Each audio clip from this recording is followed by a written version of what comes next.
Hello everyone, welcome back to my channel.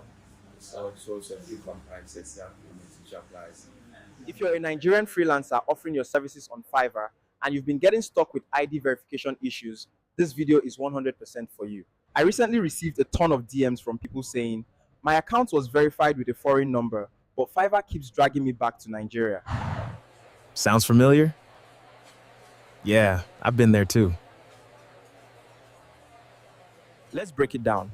If you created your Fiverr account using a foreign country location, maybe UK, US, Canada, or UAE, you probably did it to get better visibility, higher paying clients, or avoid the tough competition on Nigerian Fiverr. But here's the headache. When Fiverr asks for ID verification, once you complete it, they suddenly pull your account back to Nigeria, no matter where you claimed to be based originally. This shift affects your ranking, exposure, and sometimes might even lock or restrict your account. Here's why this happens.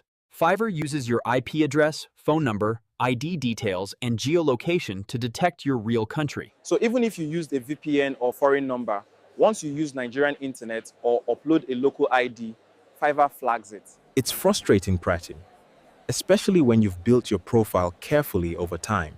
But listen, I've done my research, tested different methods, and here's what's working 100% right now.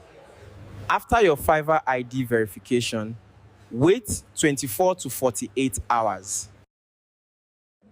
Then change your Fiverr account phone number back to the original country you used during setup.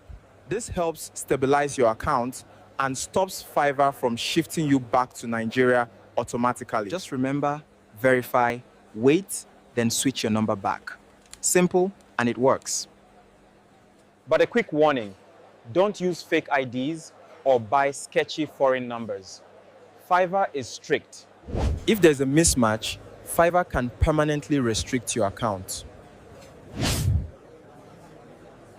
Still struggling with Fiverr setup or verification? Drop a comment or send me a DM. I'm here to help. And don't forget, like, subscribe, and share this video with other freelancers. Let's grow together. And don't forget, like, subscribe.